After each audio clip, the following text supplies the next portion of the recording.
আসসালামু আলাইকুম ওরহমতুল্লাহি ওয়াবারাকাতুহু। হাসরের ময়দানে পুলসিরাতের উপর ৭টি ধাপে ৭টি প্রশ্ন করা হবে, এই কথাটি আমরা অনেকেই শুনেছি। কিন্তু সেই প্রশ্নগুলো কি? সেগুলোর উত্তর দেওয়ার পর ওপারে কে আমাদের জন্য অপেক্ষা করবেন, আর ফেরেশতারা আমাদের সঙ্গে কি আচরণ করবেন? আপনারা যদি এই প্রশ্নগুলোর উত্তর জানেন তাহলে কমেন্টে জানান, আর যদি না জানেন তাহলে ভিডিওটি শেষ পর্যন্ত দেখুন। পুলসিরাত কি? আরবি ভাষায় সিরাত শব্দের অর্থ হল পথ বা রাস্তা, আর পুলসিরাত হল সেই বিশেষ সেতু যা জাহান্নামের ওপর দিয়ে স্থাপিত হবে। রাসূলুল্লাহ সাল্লাল্লাহু আলাইহি ওয়াসাল্লাম বলেছেন, তারপর পুলসিরাত স্থাপন করা হবে জাহান্নামের উপর। সহি মুসলিম, হাদিস নং ১৮৩। হাদিসে বর্ণিত আছে, এই সেতু হবে চুলের চেয়েও সরু, তরবারির চেয়েও ধারালো, আগুনের চেয়েও উত্তপ্ত। কেয়ামতের দিন প্রত্যেক মাখলুককেই এই সেতু অতিক্রম করতে হবে। কে কিভাবে পুলসিরাত পার হবে?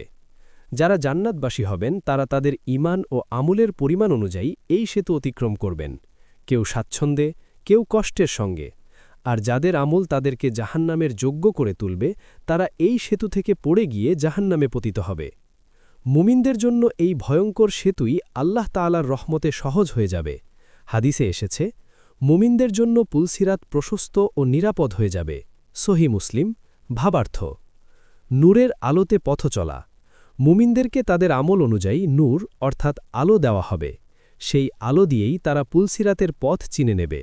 আল্লাহ তাআলা বলেন, সেদিন তুমি মুমিন পুরুষ ও মুমিন নারীদের দেখবে, তাদের নূর তাদের সামনে ও ডান পাশে ছুটে চলবে। সূরা আল হাদিদ, আয়াত ১২। হাদিসে বর্ণিত আছে, কেউ চোখের পলকে পার হবে, কেউ বিদ্যুতের মতো, কেউ ঝড়ো বাতাসের মতো, কেউ দৌড়ে, কেউ হেঁটে, কেউ হাঁটু গেড়ে, কেউ বুকের উপর ভর দিয়ে টেনে টেনে পার হবে।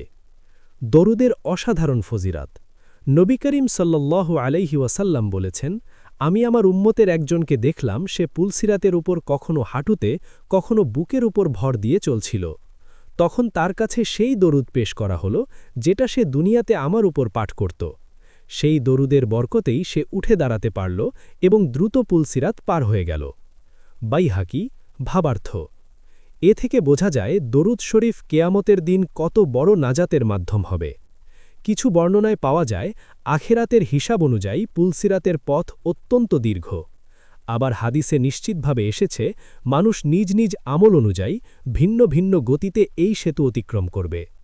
রাসূলুল্লাহ সাল্লাল্লাহু আলাইহি ওয়াসাল্লাম বলেন, মানুষ তাদের আমল অনুযায়ী পুলসিরাত অতিক্রম করবে। কেউ চোখের পলকে, কেউ বিদ্যুতের মতো, কেউ ঝড়ো বাতাসের মতো, কেউ দৌড়ে, কেউ হেঁটে, কেউ হাঁটু গেড়ে, কেউ বুকের উপর ভর দিয়ে টেনে টেনে পার হবে। পুলসিরাতের ৭টি ধাপ ও প্রশ্নসমূহ। এই অংশটি বহু ইসলামী কিতাবে বর্ণনায় পাওয়া যায়, তাই আমরা একে শিক্ষা ও নসিহতের দৃষ্টিতে উল্লেখ করছি। প্রথম ধাপ, ঈমান। প্রথম ধাপে বান্দাকে তার ঈমান সম্পর্কে জিজ্ঞাসা করা হবে। আল্লাহর প্রতি ঈমান, ফেরেশতাদের প্রতি ঈমান, আল্লাহর কিতাবসমূহের প্রতি ঈমান, নবী ও রাসূলদের প্রতি ঈমান, আখেরাতের প্রতি ঈমান, তাকদীরের ভালো মন্দের প্রতি ঈমান। এগুলোই হল ঈমানের ৬টি স্তম্ভ। সহি মুসলিম, হাদিসে জিবরিল। যারা ঈমানের পরীক্ষায় সফল হবে তাদের পরবর্তী ধাপে পাঠানো হবে। দ্বিতীয় ধাপ, নামাজ। এরপর বান্দার কাছে নামাজ সম্পর্কে প্রশ্ন করা হবে। রাসূলুল্লাহ সাল্লাল্লাহু আলাইহি ওয়াসাল্লাম বলেছেন, কিয়ামতের দিন বান্দার প্রথম যে আমলের হিসাব নেওয়া হবে তা হল নামাজ। সুনানে তিরমিজি, ৪১৩, সহিহ। যারা দুনিয়াতে সঠিকভাবে নামাজ আদায় করেছে তাদের নামাজ সেদিন নূর হয়ে যাবে এবং পরবর্তী পথ সহজ করে দেবে। তৃতীয় ধাপ, যাকাত। এই ধাপে প্রশ্ন হবে, সে কি তার সম্পদ থেকে আল্লাহর হক যাকাত আদায় করেছে? আল্লাহ তাআলা বলেন, নামাজ কায়েম করো এবং যাকাত দাও। সূরা আল বাকারা, ৪৩। যারা নিয়মিত যাকাত আদায় করেছে তারা এই ধাপ সহজেই অতিক্রম করবে। চতুর্থ ধাপ, রমজানের রোজা ও কুরআন। এই ধাপে বান্দার রোজা ও কুরআন তেলাওয়াত তার পক্ষে সুপারিশ করবে। রাসূলুল্লাহ সাল্লাল্লাহু আলাইহি ওয়াসাল্লাম বলেছেন, রোজা ও কুরআন কিয়ামতের দিন বান্দার জন্য সুপারিশ করবে। মুসনাদ আহমদ, ৬৬২৬। রোজা বলবে, হে আল্লাহ, আমি তাকে দিনের বেলায় খাবার ও প্রবৃত্তি থেকে বিরত রেখেছি। কুরআন বলবে, হে আল্লাহ, সে আমার তেলাওয়াতের জন্য রাতে ঘুম ত্যাগ করত। তখন আল্লাহ তাআলা তাদের সুপারিশ কবুল করবেন। পঞ্চম ধাপ হজ। পঞ্চম ধাপে বান্দাকে হজ সম্পর্কে প্রশ্ন করা হবে। হাদিসে এসেছে, যে ব্যক্তি শারীরিক ও আর্থিকভাবে সক্ষম তার জীবনে অন্তত একবার হজ করা ফরজ। যারা এই ফরজ হজ সম্পূর্ণ করেছে তারা এই ধাপ অতিক্রম করতে সক্ষম হবে।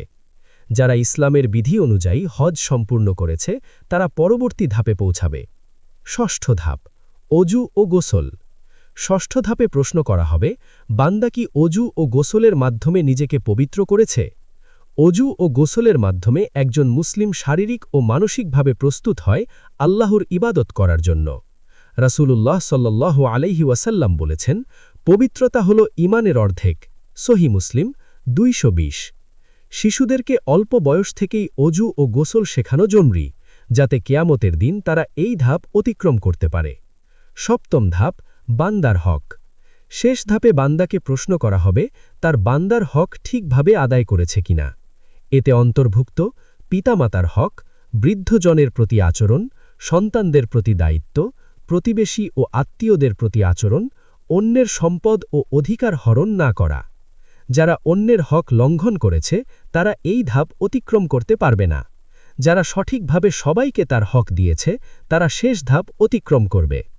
রাসূলুল্লাহ সাল্লাল্লাহু আলাইহি ওয়াসাল্লামের সাথে সাক্ষাৎ ও জান্নাতে প্রবেশ।